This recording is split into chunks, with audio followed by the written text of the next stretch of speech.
Hi friends, ఎలా ఉన్నారు? Welcome to our channel Parvathi Muchchat. త్రిమూర్తుల్లో ఒకరైన శివుడు సృష్టి లయ స్థితి కారకుల్లో చివరివారు.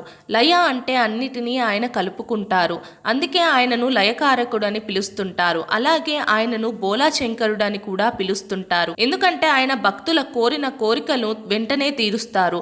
అందులో భాగంగా పురాణాల్లో చాలా మంది తపస్సు చేసి వరాలు పొందారు. శివునికి ఒక చెల్లెలు ఉందని మనలో చాలా మందికి తెలియదు. శివుని చెల్లి పేరు దేవి అసావరి. ఆమె గురించి ఇప్పుడు పూర్తిగా మనం తెలుసుకుందాం. శివుడు పార్వతిని పెళ్లి చేసుకుని కైలాసానికి వచ్చాక అక్కడ ఆమె కాపురం పెట్టింది. అయితే అక్కడ ఆడవారు ఎవరు ఉండరు, అందరూ మగవారే ఉంటారు. కైలాసంలో పార్వతికి ఎవరైనా మహిళ తోడుగా ఉంటే బాగుంటుందని పార్వతీదేవి శివుడు తనలాగే ఉండే దేవి ఆసవరిని సృష్టిస్తాడు. దేవి ఆసవరి శివుడిలాగే పులి చర్మం ధరించి ఉంటుంది. జుట్టు విరబోసుకొని ఉంటుంది. కాళ్ళు పగిలి ఉంటాయి. చూడడానికి ఆసవరి వేషం బాగుండదు.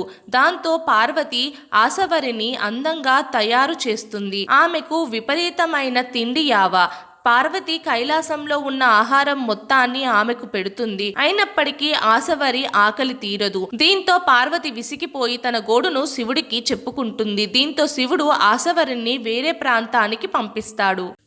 మా వీడియోస్ కనుక మీకు నచ్చినట్టయితే మా ఛానల్ని లైక్ చేయండి, షేర్ చేయండి, అలాగే సబ్స్క్రైబ్ చేసుకోవడం మాత్రం అస్సలు మర్చిపోకండి. మరిన్ని ఇలాంటి వీడియోస్ కోసం మా ఛానల్ని ఫాలో అవ్వండి.